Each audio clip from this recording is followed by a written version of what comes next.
Shalom saudaraku kasih dalam Tuhan, kasih karunia dan damai sejahtera dari Allah Bapa dan Kristus Yesus menyertai kamu. Bacaan Alkitab kita diambil dari Ulangan 10 ayat 1 sampai 22. Riwayat tentang loh batu yang baru. Pada waktu itu berfirmanlah Tuhan kepadaku, pahatlah 2 loh batu yang serupa dengan yang mula-mula. Naiklah kepadaku ke atas gunung dan buatlah sebuah tabut dari kayu. Maka aku akan menuliskan pada loh itu firman-firman yang ada pada loh yang mula-mula yang telah kau pecahkan itu. Kemudian letakkanlah kedua loh ke dalam tabut itu. Maka aku membuat sebuah tabut dari kayu penaga dan memahat 2 loh batu yang serupa dengan yang mula-mula. Kemudian aku mendaki gunung dengan kedua loh itu di tanganku.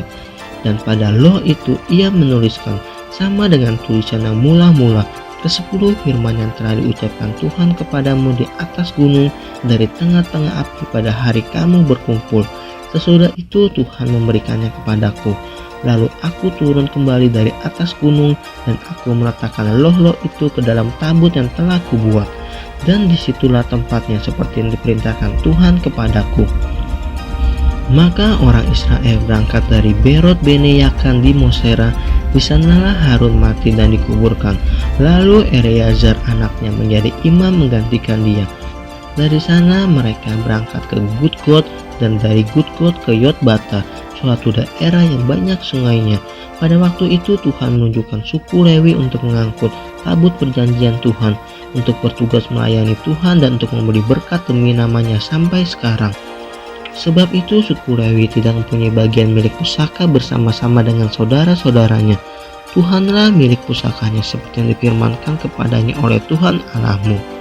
Maka aku ini berdiri di atas gunung seperti yang pertama kali, 40 hari 40 malam lamanya, dan sekali ini pun Tuhan mendengarkan aku. Tuhan tidak mau memunahkan engkau. Lalu berfirmanlah Tuhan kepadaku, bersiaplah, pergilah berjalan di depan bangsa itu supaya mereka memasuki dan menduduki negeri yang kujanjikan dengan sumpah kepada nenek moyang mereka untuk memberikannya kepada mereka. Orang Israel diperingatkan supaya taat dan bersyukur. Maka sekarang hai orang Israel, apakah yang dimintakan daripadamu oleh Tuhan Allahmu? Selain dari takut akan Tuhan Allahmu, hidup menurut segala jalan yang ditunjukkannya, mengasihi Dia, beribadah kepada Tuhan Allahmu dan dengan segenap hatimu dan dengan segenap jiwamu, berpegang pada perintah dan ketetapan Tuhan yang kusampaikan kepadamu pada hari ini, supaya baik keadaanmu. Sesungguhnya Tuhan Allahmu lah yang mempunyai langit, bahkan langit yang mengatasi segala langit, dan bumi dengan segala isinya. Tetapi hanya oleh nenek moyangmu lah hati Tuhan terpikat, sehingga Ia mengasihi mereka, dan keturunan mereka lah, yakni kamu yang dipilihnya dari segala bangsa seperti sekarang ini. Sebab itu sunatlah hatimu dan janganlah lagi kamu tegar tengkuk.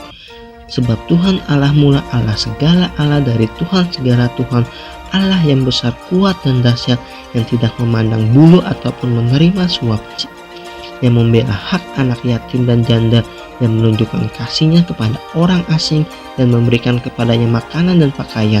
Sebab itu haruslah kamu menunjukkan kasih-Mu kepada orang asing, sebab kamu pun dahulu adalah orang asing di tanah Mesir. Engkau harus takut akan Tuhan Allahmu, kepadanya haruslah engkau beribadah dan berpaut. Demi namanya haruslah engkau bersumpah. Dialah pokok puji-pujianmu dan Dialah Allahmu yang telah melakukan di antaramu perbuatan-perbuatan yang besar dan dahsyat, yang telah kau lihat dengan matamu sendiri. Dengan 70 orang nenek moyangmu pergi ke Mesir, tetapi sekarang ini Tuhan Allahmu telah membuat engkau banyak seperti bintang-bintang di langit.